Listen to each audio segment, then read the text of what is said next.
সকাল সকাল বাঁধাকপির তরকারি আর আলু গাজর আর মূলো আর শিম আছে, দিয়ে তরকারি হবে।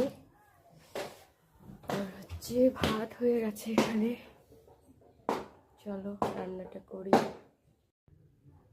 এখানে আমি কাঁচা লঙ্কার পেঁয়াজ কেটে নিয়েছি, কারণ ঠান্ডার মধ্যে মশলা করতে পারছি না। কড়াই বসিয়ে দিচ্ছি, রান্না হবে।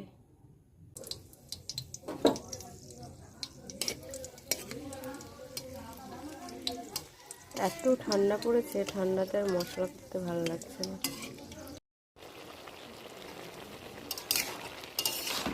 কত জল বেরিয়েছে সবজি থেকে, তেলের উপরে দিয়েছিলাম, রান্না করতে জানি না গাড়ি, তেলের ওপরে দিয়েছি, তারপরে সবজি থেকে কত জল বেরিয়েছে। ঢেকে রেখে দিই। এখানে হচ্ছে আমার ঠাকুর ঘর। তো ঠাকুরের বাসনপত্র সব মেয়ে ধুয়ে নিয়ে এসছে, ফুল তুলতে গেছে, এখনো আসেনি। এই যে আমার সোনামা, আর এই যে আমার বাবা মহাদেব। রান্না বান্না করে স্নান করে তারপরে পুজো দেবো।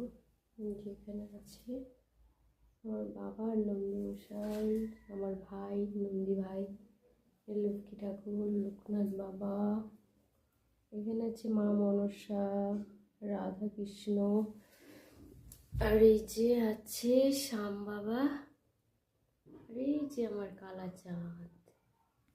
আমার কালাচাঁদের মুখটা দেখে নেবে সবাই।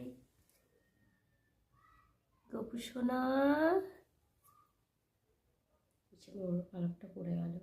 প্রচুর ইঁদুর আমাদের বাড়িতে গো, প্রচুর বিরক্ত করে ইঁদুরে, এত জ্বালায়।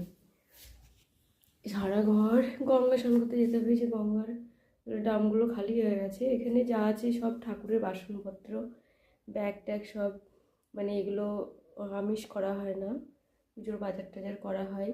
এখানে ফুলটা আমি কালকে নিয়ে এসেছিলাম, এই ফুলটা দিয়ে পুজো দেবো। আবার মেয়ে আরও ফুল আনতে গেছে। এখানে একটা গঙ্গা জলের ড্রাম, এখানে সব ঠাকুর ঘরের জিনিসপত্র। জল আমার বেড়ে গেছে গো। আর এই যে এই পাখাটা কেমন হয়েছে বলবে, এটা আমি নিয়ে এসেছি নতুন, খুব পছন্দ হয়েছিল আমার। এখানে সব গামছা, এটা মায়ের সিঁদুরের কোটো, এই যে আমার বাবার ত্রিশূল, এটা আমার মায়েরটা শাখা দেওয়া আছে।